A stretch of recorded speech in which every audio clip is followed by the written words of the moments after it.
Jail के वापसी कर रहे हैं जो इरफान साहब और आपके इंडिया गठबंधन। अब बताइए, डीजे को बंद कराने में लगे हुए हैं। हिंदू का एक जो है सो बड़ा त्योहार है राम। जयराम महतो जिस तरह से सदन में अभी गरज रहे हैं, कैसे देख रहे हैं? डिफेंडर, बॉडीगार्ड सब देख रहे हैं, आजकल नहीं चल रहा है साथ। आपको केंद्रीय नेतृत्व की जगह नहीं मिल पा रही है। मैंने आप भी चाहते हैं कि डीजे बंद? नरेंद्र मोदी जी ने जो कहा है कि नली में पाइप घुसा कर जला लीजिए, हम लोग तो करने जा नहीं रहे भाई। उतना हम लोग एक्सपेरिमेंट करेंगे नहीं, वो तो अंधभक्त लोग करे, भारतीय जनता पार्टी के लोग करे। रमजान का पाक महीना चल रहा है, ऐसे में मुझे एक गाना याद आ रहा है। हंसता हुआ नूरानी चेहरा, काली जुल्फें, रंग सुनहरा। बाकी बातें हम आज रिजवान क्रांतिकारी से बात करेंगे, क्योंकि आज मेरे साथ रांची में मिल चुके हैं और एक फोटो इनका वायरल हो रहा है जयराम महतो के साथ में। अब क्या लग रहा है? लोग कमेंट कर रहे हैं कि रिजवान बैक हो रहे हैं जयराम के साथ में। क्या ये वाकई में ऐसा है? हालांकि जो भी है, उन तमाम विषयों को लेकर आज बात करेंगे। रिजवान जी है। रिजवान जी, क्रांतिकारी जोहार है आपका। आपका भी बहुत धन्यवाद, जोहार आपको भी। देख रहे विधानसभा आजकल ज्यादा दौरा हो रहा है और वो भी जयराम महतो के साथ एकदम वो हंसता हुआ फोटो वायरल ज्यादा हो रहा है आजकल। लोग कमेंट कर रहे हैं। नहीं, कमेंट करने वालों को करने दीजिए। मेरा हंसता हुआ जो तस्वीर है वो सभी मान्यों के साथ में आता रहता है। तो दूसरी बात के विधानसभा का सेशन चल रहा है, बजट सत्र है और मेरा भी विधानसभा में जाना होता है अपने कार्यों से, अपने निजी कार्यों से, लोगों के समस्याओं को लेकर। चूँकि ये बड़ा इजी होता है, सभी विधायक महोदय, मंत्री महोदय सबों को एक जगह पर लोग इजीली मिल पाते हैं। तो इस क्रम में आप कह सकते हैं कि जयराम जी से मुलाकात हुई है कल, ऐसी बात नहीं है और मित्र हैं। मैंने कहा था कि भाई दल अलग हो सकता है, दिल अलग नहीं होता है। अगर मित्र आप हमारे हैं तो लोग चाहता है कि मित्रता हमेशा कायम रहे। उसी आधार पर मिलना जुलना होता रहता है, सभी से मिलना। क्या गुफ्तगू हुई थी? कोई गुफ्तगू नहीं, बस हालचाल हुआ, सेहत की जानकारी ली गई, मैंने भी लिया, पुराने दिनों को याद किया गया और बस वैसी कुछ बात। पुराने दिनों में फिर वापस लौट रहे रिजवान? नहीं, दिन पुराने याद किए जाते हैं। जो दिन बीत जाते हैं वो बीत जाते हैं। उनके सूत्र बता रहे हैं कि वापस आ रहे हैं। नहीं, बीता हुआ दिन वापस नहीं आता है। जो बीत जाते हैं वो बीत जाते हैं और भविष्य देखा जाता है, वर्तमान देखी जाती है। क्योंकि लोग ये भी कह रहे हैं कि जेएमएम से कहीं जब से गए हैं, अब उनका डिफेंडर, बॉडीगार्ड सब देख रहे हैं, आजकल नहीं चल रहा है साथ साथ।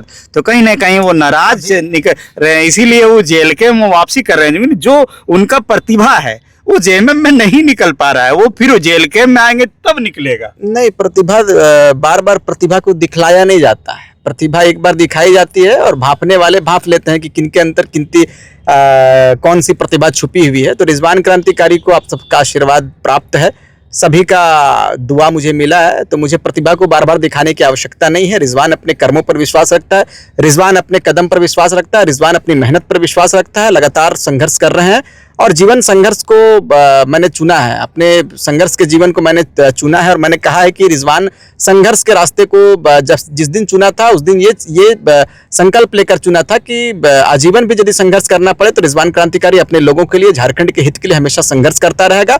आज झारखंड मुक्ति मोर्चा में बेहतर स्थान पर है, सबों का आशीर्वाद मिलता है। आप तो कवर भी करते हैं, आदरणीय मुख्यमंत्री महोदय का आशीर्वाद लगातार मिलता है, कल्पना मैडम का मिलता है। लोग ये आप कह सकते हैं कि ये माहौल क्रिएट करता है पत्रकार महोदय कि रिजवान क्रांतिकारी कहाँ है। रिजवान क्रांतिकारी के साथ में सीएम है राज्य, रिजवान क्रांतिकारी के साथ में मुख्यमंत्री है, तमाम पदाधिकारी हैं, तमाम नेतागण हैं, मंत्रीगण हैं। तो मुझे इससे ज्यादा क्या चाहिए? आशीर्वाद स्वरूप सब कुछ मिल रहा है और आगे बेहतर कार्य करेंगे। झारखंड मुक्ति मोर्चा में भी मैं बेहतर कार्य कर रहा हूं, लोगों की समस्याओं को माननीय मंत्री तक मैं पहुंचाने का काम करता हूं। उनसे जो संबंधित पदाधिकारी होते हैं उनसे मैं लगातार बात करता हूं, उनकी समस्याओं से उनको रूबरू कराने का काम करता हूं। तो सेवा का भाव ही होता है एक राजनेता का या एक समाज सेवक जो समाज में सेवा करने के भाव से आता है, उनका ये मकसद होता है, उनका ये उद्देश्य होता है महोदय कि वो सेवा करे। जनता का जो काम है वो पदाधिकारियों तक, मंत्रियों तक या नेताओं तक पहुंचाने का काम करे, वो मैं कर रहा हूं। लेकिन जब ये इतना सारा कर रहे हैं तो देख रहे हैं कि आपके जो केंद्रीय नेतृत्व हैं वो पुराने जितने भी लीडरान हैं उनको जगह दे रहे हैं। आपको केंद्रीय नेतृत्व की जगह नहीं मिल पा रही है। लोग ये भी लगा रहे हैं कि वहाँ एक ही बार कुछ देर के लिए भोकाली के लिए दिया गया था, उसके बाद अब ये अब मैं स्पष्ट, अभी तो आपके चैनल में मैं ये भी कहूंगा कि बहुत सारे नेता ये सोचते होंगे कि आपके साथ में मैं कहीं प्रायोजित तरीके से तो प्रश्न आंसर नहीं हो रहा है, क्योंकि आजकल के लोगों के दिमाग में ये बातें उत्पन्न होती है पत्रकार महोदय कि प्रायोजित तरीके से सवाल होता है, पिरोया हुआ सवाल रहता है, पहले से प्रायोजित सवाल रहता है, ये लोगों की धारणा बनती है। लेकिन स्पष्ट आपके चैनल से कहते हैं मेरी आप अचानक बैठे और आपने सवाल करना शुरू किया, आपको स्पष्ट बता देना चाहते हैं कि भाई मैं ना तो कल भोकाली किया था ना आज भोकाली किया हूं, जमाने के लिहाज से मैं चलता हूं, जमाने के डिमांड से मैं चलता हूं और आगे भी चलता रहूंगा। मैं आज लेकिन लोग कह रहे हैं कि जेएमएम ने उसको कहाँ जगह दिया, जब देगा भाई, देगा, जगह देगा, झारखंड सबको मिल रहा है, सभी लीडरान को मिल रहा है। अच्छा, रिजवान क्रांतिकारी पद नहीं मिला तो क्या रिजवान क्रांतिकारी को लोग रिजवान क्रांतिकारी नहीं कह रहे हैं क्या? या रिजवान का क्रेज कम हो गया क्या? आप तो लगातार कवर करते हैं, हर जगहों पर मुझे देखते हैं, तमाम लोग देखते हैं, हर जगह मेरी उपस्थिति होती है। पद जरूरी है कि नाम जरूरी है? ठीक है, पद काम करने के लिए होता है। मैंने कहा है, मैंने केंद्रीय नेतृत्व को मैंने कहा है कि आवश्यकता मेरी जब पड़े, जहां पड़े, आप मुझे जिम्मेदारी दें, मैं मान।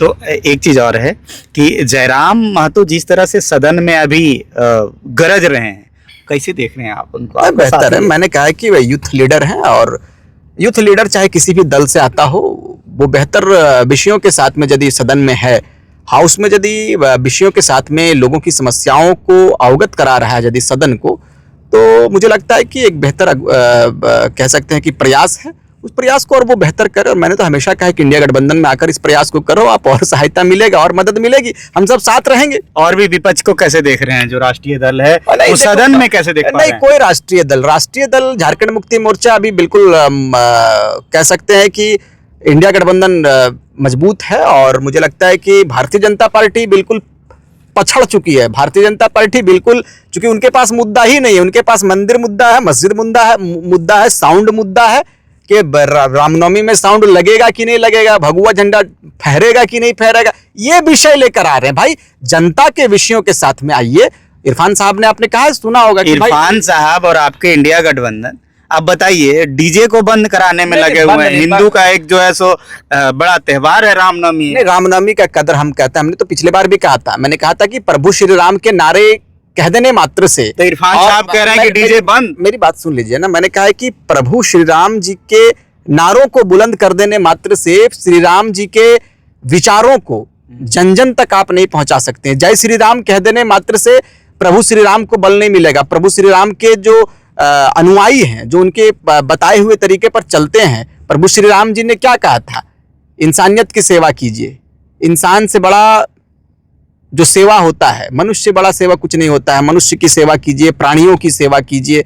अरे भाई, मैंने कहा था, पिछले बार भी मैंने कहा था कि प्रभु श्री राम जी का जब काल चल रहा था, उनके साथ जो उनके जो कार्यकाल थे, वो जब राजा दशरथ के पुत्र थे, तो जब उनके कार्यकाल पर आप यदि अध्ययन करोगे तो पता चलेगा कि कुत्ता भी जो रहता था ना, उसके जीवन काल को पढ़ोगे तो एक कुत्ता भी अपने आप को असहाय महसूस नहीं करता था। वो ये महसूस नहीं करता था कि मैं बड़ा वंचित हूँ चीजों से। उनको ये लगता था कि ये प्रभु श्री राम जी का काल है, मैं बिल्कुल सही से रहूंगा। उनका भी जीवन सही से चलता था। लेकिन आज के समय में सिर्फ जय श्री राम कह देने मात्र से प्रभु श्री राम के विचारों को आप साझा, जयराम का नाम आ रहा है आपके जहन में? नहीं, जयराम हो चाहे जयराम तो भाई मित्र हैं तो आएगा ही। श्री राम जी की बात मैं कर रहा हूं कि कहीं ना कहीं थोड़ी सी दोस्ती नहीं दोस्ती है। मैं देखो, दोस्ती है, लेकिन अब जेलकेम की तरफ नहीं, जेलकेम को हमने बनाया है पत्रकार महोदय, ये झुकाव वाली बात नहीं। जेलकेम को मैंने जब छोड़ा, जेलकेम को मैं बार बार पार्टी की जाहिर नहीं करना चाहता, क्योंकि मैं अभी अच्छे जगह पर हूँ, अच्छे पार्टी में हूँ, और बड़े झारखंड मुक्ति मोर्चा के कद्दावर नेताओं का मुझे आशीर्वाद मिल रहा है, हेमंत सोरेन जी का आशीर्वाद मिल रहा है। ठीक है, जयराम जी मित्र हैं। जयराम जी के जितने भी हमारे पार्टी में, जो पहले जो हम जिस पार्टी में थे, उस पार्टी के जितने भी नेतागण रहे हैं, सब हमारे मित्र समान हैं, सब छोटे भाई हैं, बड़े भाई। तो चूंकि एक बड़ा समय मैंने दिया है, तो लोगों से मिलना जुलना रहता है। तो मैं बात कर रहा था डीजे पर रोक जो लगाया गया है पत्रकार महोदय, ये माननीय न्यायालय का है, सुप्रीम कोर्ट का है। तो आप सुप्रीम कोर्ट का हम लोग सम्मान करते हैं। माननीय इरफान साहब ने कोई गलत नहीं कहा, उसने कहा कि भाई हम लोग सम्मान करते हैं सुप्रीम कोर्ट का। आप भी चाहते हैं कि डीजे बंद? नहीं, डीजे बंद मैं क्यों चाहूं भाई? सुप्रीम कोर्ट ने, कोर्ट को आप मानते हो ना? न्यायालय को तो मानते वो हैं, तो हर कोई मान रहे तो हैं। कहाँ मान रहे हैं? जब न्यायालय का आदेश हो गया तो भानु प्रताप शाही डंके के चोट पर कह रहा डीजे तो बजेगा। भानु प्रताप शाही के पास तो अब कुछ रहा नहीं। भानु प्रताप शाही को झारखंड के लोगों ने उनके पार्टी को नेगलेक्ट कर दिया, भानु प्रताप शाही को उनके विधानसभा के लोगों ने नेगलेक्ट कर दिया, तो बैठकर अब रील बनाने का काम कर रहे हैं। डीजे पे जो विपक्ष का घेराबंदी है सदन के अंदर में, बेफिजूल है, मैं तो कहता हूँ बेबुनियाद है ये। जब सुप्रीम कोर्ट का आदेश आ गया है, एक तरफ यदि अभी मोदी जी ने कह दिया कोई भी विषय को लेकर कि सुप्रीम कोर्ट का आदेश है तो अंधभक्त मान लेते हैं। ईरान और इराक क्या कहते हैं, उनका मामला चल रहा है विदेश में, तेल की कमी हो रही है, नरेंद्र मोदी जी ने कहा था। तो अंधभक्तों से भी मैं कहूंगा कि इनको तो दिक्कत नहीं होनी चाहिए, चूंकि माननीय प्रधानमंत्री जी ने कहा था कि नली जो बहता है ना, नली, उस नली से गैस निकलता है, उससे पाइप जोड़कर आप ईंधन मतलब गैस का इस्तेमाल कर सकते हैं। रिजवान जी, तो अब उन लोगों को दिक्कत नहीं होना चाहिए। रोजा में थे आप? बिल्कुल रोजा में है। 4 बजे भोर में जब इफ्तार करते हैं तो आपके यहाँ वो इफ्तार के टाइम में जो 4 बजे भोर सहरी होता है। सहरी क्षमा चाहेंगे, सॉरी, सहरी जो करते हैं, तो उस शहरी के टाइम में आप भोजन किससे बनाएं, लकड़ी से या नहीं, मैं LPG से? दूध पीता हूँ और खजूर खाता हूँ। अच्छा, बस। तो एलपीजी और लकड़ी यूज नहीं किए? क्या यूज किए? अब वो क्या यूज किया मैं चूंकि मैं यूज जहाँ पर मैं करते हैं रुका हूँ, वहाँ के जो हमारे सेवक हैं जो हमें देते हैं लाकर सुबह के वक्त में, वो दिया, मैं खाया और फिर मैं अपने। आपके यहाँ टंकी भरल है एलपीजी का? अभी तो फिलहाल माँ से मेरी बात हुई है, चूंकि घर में रहना कम होता है तो हालचाल टेलीफोनिक माध्यम से ले लेता हूँ सबके आशीर्वाद से। तो अभी है सिलेंडर, आगे देखा जाएगा। लकड़ी लाएंगे, हम लोग तो किसान के बेटे हैं, हम लोग तो एक राउंड ऐसे भी जंगल घूमते हैं, जंगल से एक बोझा लकड़ी लाएंगे। अब भाई नरेंद्र मोदी जी ने जो कहा है कि नली में पाइप घुसा कर जला लीजिए, तो हम लोग तो करने जा नहीं रहे भाई, उतना हम लोग एक्सपेरिमेंट करेंगे नहीं। वो तो अंधभक्त लोग करे, भारतीय जनता पार्टी के लोग करे, चूंकि सिर्फ जय श्री राम कहकर और वो अपनी रोटी को सेकने का काम कर रहे हैं। प्रभु श्री राम को हम भी मानते हैं, प्रभु श्री राम को सारे लोग मानते हैं। उनके बताए हुए विचारों को आत्मसात करने की आवश्यकता है। पत्रकार इसमें क्या कहिएगा, जो लाइन में लगे हुए हैं लोग एलपीजी सिलेंडर को लेके, गैस को लेके लाइन में लगे हुए, उस पे क्या कहिएगा? नहीं, इस पे हम क्या करेंगे? प्रधानमंत्री जी को सोचना चाहिए, राष्ट्रीय मामला है ना ये। तो अमेरिका के आगे घुटना टेक दिया महोदय ने। सुनने में आ रहा है कि वो कहे थे कि फलाने जगह से पेट्रोल लोगे मोदी जी आप, तो सुनते हाँ में हाँ मिला दिए माननीय प्रधानमंत्री जी। तो कहने का अर्थ है कि भाई ये तो विश्व के बड़े नेताओं को सोचना चाहिए कि एक देश में, एक छोटे राज्य में या एक देश के लोगों के अंदर कितनी बड़ी संकट आने वाली है। अगर गैस का दाम बढ़ जाए पत्रकार महोदय, पेट्रोल महंगा हो जाए, तो जो आम लोग हैं, जो ना मंत्री है ना विधायक है ना जो आम जीवन जीते हैं, मिडिल क्लास के लोग हैं, उनके जीवन में क्या असर पड़ेगा, इस पर कभी कभी सोचना चाहिए। बड़े बड़े जो नेता हैं, बड़े कद के जो नेता है, जो राष्ट्रीय लेवल का नेता, उन लोगों को सोचना चाहिए। फिलहाल झारखंड मुक्ति मोर्चा हेमंत सोरेन की अगुवाई में राज्य चल रहा है और ये माटी का बेटा है, शिबू सोरेन जी का बेटा है, अपने राज्य के लोगों के लिए सोचता है, बेहतर सोचता है और रिजवान के लिए भी सोच रहा है और रिजवान को भी मजबूती प्रदान हेमंत सोरेन जी कर रहे हैं। सूचना मिली है कि केंद्रीय नेतृत्व आपको मिलने जा रहा है मैंने पार्टी में, ऐसा कुछ है? देखो, अब अभी आप सवाल करोगे तो लोग कुछ कह देंगे कि ये लोग प्रायोजित तरीके से करते हैं। मुझे तो आजकल पत्रकार बंधुओं से बात करने में महोदय डर लगने लगा है, इसलिए कि आजकल काहे का डर? अरे भाई ये नहीं, मैंने ऐसा कुछ है तो खुलासा कर दीजिए। नहीं, मैं क्यों खुलासा करूं? मैंने कहा है कि आप लोगों के आशीर्वाद से रिजवान क्रांतिकारी हर दिन मजबूत रहा है। आशीर्वाद का अभिलाषी हूं। अभी इरफान जी के जो इफ्तार पार्टी है वहां भी आपके चेहरे देखे गए, सीएम साहब देख रहे थे कि आपके कंधे पे हाथ रख के कुछ बात कर रहे थे, क्या कुछ बोल रहे थे कि इरफान जी अब आपको असम जाना है हेमंता बिस्व शर्मा के प्रचार प्रसार में? नहीं, क्या अब हेमंत, मैंने तो हेमंता जी का यहाँ पर विरोध मैंने किया था। मैंने मंच से कहा था कि हेमंता जी, ये हेमंता नहीं है, ये हेमंत है और ये हेमंत की सरकार बनने वाली है। आपने कवर किया था, मैंने गिरिडीह में भी आपसे मुखातिब हुआ था। मैंने आपने सवाल जब किया तो आपके सवालों को मैंने उत्तर भी दिया। मैंने कहा था, मैंने कहा था अब असम की जिम्मेदारी देगी तो बिल्कुल जाएंगे। झारखंड मुक्ति मोर्चा यदि मुझे कहेगा कि रिजवान क्रांतिकारी को असम जाना चाहिए, वहां के लोगों के बीच में अपने बातों को रखना या वहां की जिम्मेदारी देगी तो बिल्कुल। रिजवान तो जिम्मेदारियों के लिए आया है ना, झारखंड मुक्ति मोर्चा में रिजवान सेवा के देने के लिए आया है। अब रिजवान क्रांतिकारी की सेवा को जिस रूप में पार्टी लेगा, मैं दिन रात खड़ा रहता हूं पार्टी के लिए, अपने लोगों के लिए, आवाम के लिए। पार्टी को कैसे मजबूत किया जाए, पार्टी को कैसे राज्य स्तर से लेकर राष्ट्रीय स्तर तक कैसे पहुंचाया जाए, इस चिंता के साथ में हमेशा रिजवान क्रांतिकारी कटिबद्ध रहता है, आगे भी रहे। ये थे रिजवान क्रांतिकारी जी।